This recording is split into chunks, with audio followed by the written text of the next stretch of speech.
is not 7%. It's much higher than that, in that it costs more than 7% to live here than it did last year. Why is this not on the front page of every publication?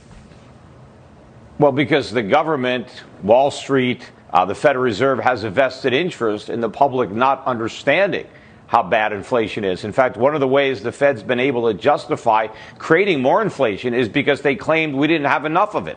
But the only reason we didn't have enough of it is because they were relying on their own highly rigged CPI. You know, the CPI wasn't always this dishonest.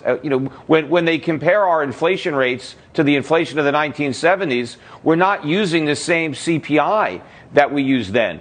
The annualized rate of inflation so far, according to the CPI for 2021, is 7.3%. If you annualize the first 11 months, that's the worst rate since 1982. But if we were using the same CPI as we used in 1982, the rate would be closer to 15%, which means it's the worst year in inflation in U.S. history, because the highest one year was 1980 when it was 13.5%, and this year it's more than that. So I guess I don't understand why no one's being punished for this crime. I see people destroyed, literally destroyed, for voting for the wrong person or hitting on the wrong person at a party or supporting their brother over text message or whatever. The people who destroyed the U.S. dollar seem to be getting away with it. How is that?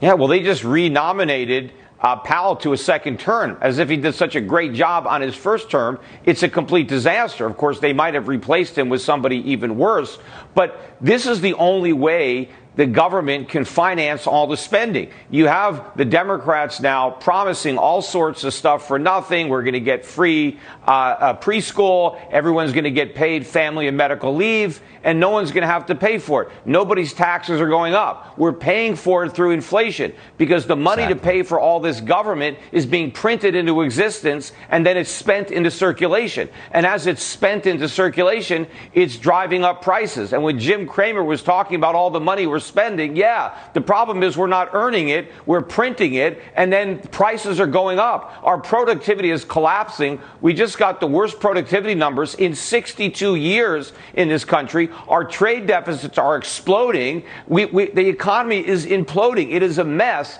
We just can't see it because we're blinded by all the inflation. Right. Really quick, how long till the investors have lost faith in the U.S. dollar? That's why they're running to crypto. How long till the rest of the world loses enough faith that the U.S. dollar is no longer the world's reserve currency?